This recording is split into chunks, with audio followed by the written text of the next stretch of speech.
Hello students. आज के video में जो नेक्स्ट आपका प्रोग्राम है वो smallest number in an array, मतलब एक एरे मुझे गिवन है उसमें सबसे छोटा नंबर कौन सा है। इसके प्रीवियस वीडियो में मैंने लार्जेस्ट नंबर को मैंने बताया है, बस थोड़ा सा उसमें डिफ़र होगा और हम लोग स्मॉलेस्ट नंबर को फाइंड करेंगे। तो सबसे पहला जो चैनल है उस चैनल को सबसे पहले आप सब्सक्राइब कीजिए, और अगर आपको वीडियो सही लगे तो आप कमेंट करके बताइए, और अगर वीडियो अच्छा लगे तो आप अपने दोस्तों को शेयर कीजिए। तो सबसे पहले मैं बार बार फोकस कर रहा हूँ कि प्रोग्राम को लॉजिक कैसे डेवलप करना और एनालाइज कैसे करना। अगर वो हो गया तो हो गया। क्लियर है? तो हम लोग यहाँ पे चलिए देखिएगा, देखते हैं। हम लोग इसको दो तरीके से भी लिख सकते हैं, ऐसे भी मेंशन कर सकते हैं या ऐसे भी मेंशन कर सकते हैं, बोथ आर सेम, ऐसे भी लिख सकते हैं। चलिए देखिएगा, तो आज का जो प्रोग्राम है वो smallest number in an array है।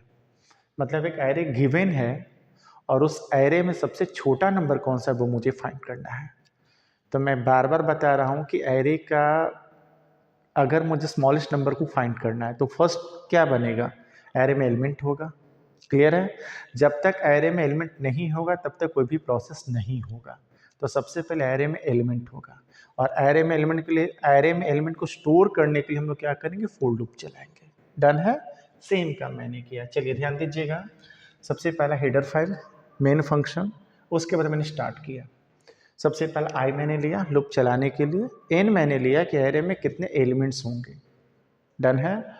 बहुत सारे बच्चे एन को नहीं लेकर डायरेक्ट यहाँ पे एन का वैल्यू 5 भी रख सकते हैं, तो ये वाला पार्ट आपको नहीं लिखना पड़ेगा। ओके, बट मैंने लिखा है क्योंकि अगर आप 5 कर दोगे तो आपका 5 फिक्स हो जाएगा।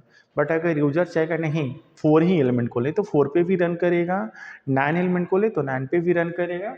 मतलब एरे का जो आपने साइज लिया है उससे ज़्यादा ना, उससे कम में आपका प्रोग्राम रन करेगा। ओके, एक एरे मैंने लिया जिसका नाम ए लिया है, और उसका साइज, उसका जो टोटल साइज मैंने लिया वो कितना लिया, 10 लिया है।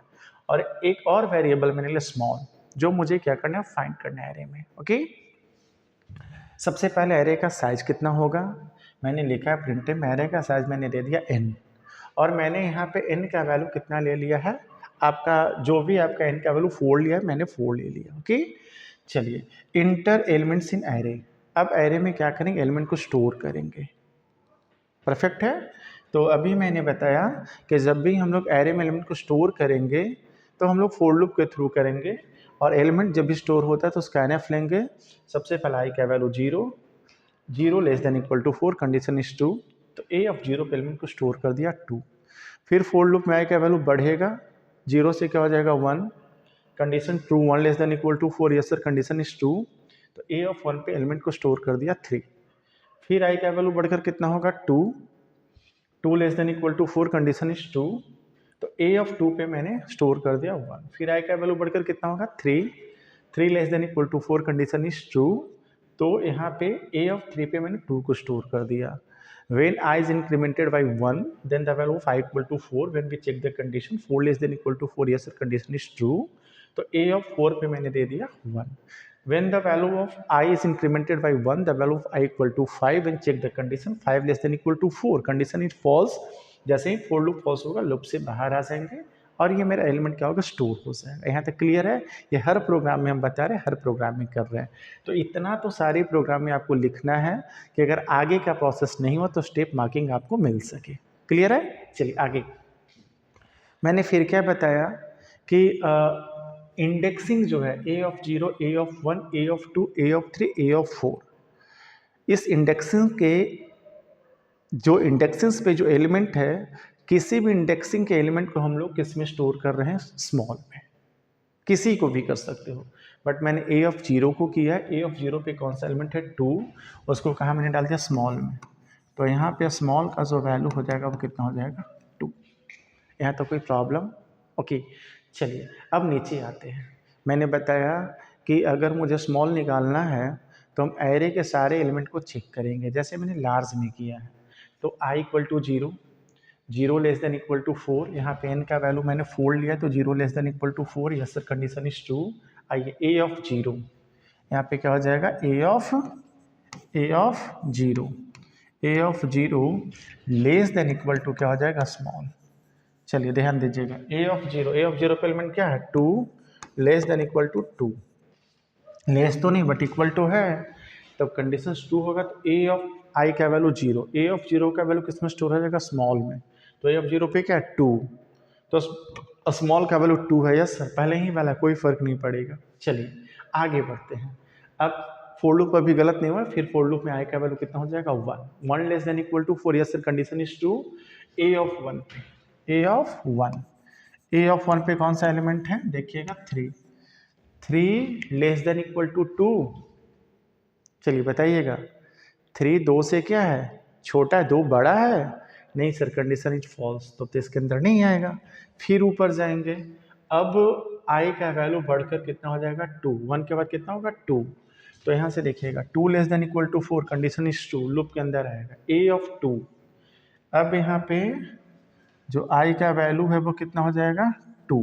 चलिए, तो ए ऑफ 2, ए ऑफ 2 पे एलिमेंट क्या है, 1, ए ऑफ 1, सॉरी, आई का वैल्यू कितना था, 2, ए ऑफ 2 पे एलिमेंट क्या था, 1। ओके, था ना 1, 1 है, okay. 1 less than equal to 2, yes sir, एक तो 2 से छोटा है ना, एकदम परफेक्ट है।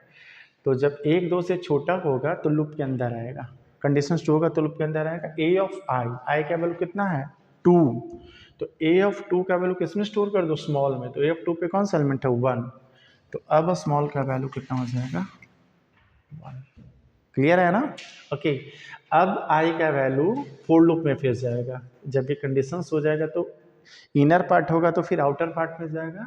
अब जो आई का वैल्यू हो जाएगा 2 से बढ़कर कितना हो जाएगा, 3। अब आई का वैल्यू कितना हो जाएगा, 3, ओके। मतलब अब आई का जो वैल्यू हो जाएगा वो कितना हो जाएगा, 3। चलिए, तो 3 less than equal to 4, yes sir, condition is true, loop के अंदर आएगा ए ऑफ 3, ए ऑफ 3, 2 की जगह क्या हो गया, 3, okay. A of 3 less than equal to small, A of 3 पे देखिए तो क्या है, 2, क्या है, 2। चलिए ध्यान दीजिएगा, यहाँ पे कितना है, ए ऑफ 3 पे कितना, 2 less than equal to, small का वैल्यू कितना हो चुका है, 1। जो 2 है वो 1 से छोटा है, बड़ा है, कंडीशन इज फॉल्स, तो लूप के अंदर नहीं आएगा, फिर ऊपर जाएगा। एंड आई का वैल्यू अब आई प्लस प्लस कर कितना होकर कितना हो जाएगा, 4, कितना हो जाएगा, 4। तो I less than equal to N, N का भी वैल्यू कितना था, 4, 4 less than equal to 4, yes sir, condition is true, फिर लूप के अंदर आएगा ए ऑफ 4। अब यहाँ से कितना हो जाएगा, 4, A of 4 less than equal to small, A of 4 पे देखो तो कौन सा रेट है, 1, 1 less than equal to 1, sir less तो नहीं बट इक्वल है, तो जब इक्वल है तो फिर लूप के अंदर आएगा, कंडीशन ट्रू होगा। तो ए ऑफ आई, आई का वैल्यू कितना था, 4, ए ऑफ 4 का वैल्यू किसमें स्टोर कर दो, स्मॉल में। तो ए ऑफ 4 पे क्या है, 1, तो स्मॉल का वैल्यू कितना हो जाएगा, 1, जो पहले से है। जैसे ही फोर लूप में ऊपर जाएंगे, अब आई का वैल्यू बढ़कर कितना हो जाएगा, 5, आई का वैल्यू बढ़कर कितना हो जाएगा, 5। कंडीशन चेक करो, 5 less than equal to N का value 4, sir condition is false. 4 जो है 4 से बड़ा है 5, अब कंडीशंस क्या है, 5 is less than equal to 4, condition is false. सीधे फोर लूप से बाहर आएगा, आएगा बाहर, yes sir. Smallest number equal to percentage, जो स्मॉलेस्ट नंबर होगा वो कैसा प्रिंट करेगा, इंटीजर। क्या प्रिंट करेगा, स्मॉल, स्मॉल का वैल्यू कितना है, 1। तो आप ऐसे भी देखो कि जो एरी गिवन है उसमें स्मॉल सबसे छोटा वैल्यू क्या है, 1, और आपका 1 आ भी गया, तो फाइनल जो आउटपुट आएगा वो क्या आएगा, 1। तो सेम है, आपका स्मॉलेस्ट और लार्जेस्ट का सेम है, बस यहाँ पे डिफरेंस है कि जब लार्जेस्ट होगा तो A of I greater than equal to, जो भी वेरिएबल लेना है लार्जेस्ट ले लो, बट जब स्मॉलेस्ट का निकालेंगे तो A of I less than equal to, बस यही अंतर हो, पूरा सेम है, कोई डिफरेंस नहीं है। ये तो मैंने वेरिएबल लिया है, वेरिएबल आप कुछ भी ले सकते हो, बट डिफरेंस वही है कि अगर लार्जेस्ट रहेगा तो A of I greater than equal to variable largest, अगर स्मॉलेस्ट रहेगा तो A of I less than equal to smallest या स्मॉल, जो भी वेरिएबल लेना है। तो इस तरीके से हम लोग क्या करेंगे, स्मॉलेस्ट नंबर और लार्जेस्ट नंबर का प्रोग्राम को डेवलप करेंगे, लॉजिक को डेवलप करेंगे और प्रोग्राम को बनाएंगे। तो ये काफ़ी इंपॉर्टेंट आपके यूनिवर्सिटी पेपर के लिए और बेसिक जो है वो काफ़ी इंपॉर्टेंट है। आपको इंटरव्यू में भी क्वेश्चंस पूछे जाते हैं, लॉजिक पूछा जाता है कि लॉजिक आप बस बता दीजिए, पूरा प्रोग्राम सिर्फ लॉजिक। तो आप लॉजिक को डेवलप कीजिए और प्रोग्राम को बनाइए। जितना प्रैक्टिस आप करोगे, जितना आप एनालाइज करोगे, उतना ज़्यादा आप परफेक्ट बनोगे। तो आप इस प्रोग्राम को एनालाइज कीजिए और जितना बनाइएगा उतना ज़्यादा परफेक्ट आपके लिए होगा। और अगर कोई डाउट हो तो आप कमेंट सेक्शंस में ज़रूर कमेंट कीजिए। और अगर वीडियो सही लगे तो जो चैनल है RJ इन्फिनिटी लूप, उसको सब्सक्राइब कीजिए और अपने दोस्तों के पास शेयर कीजिए। ओके, ठीक है, थैंक यू।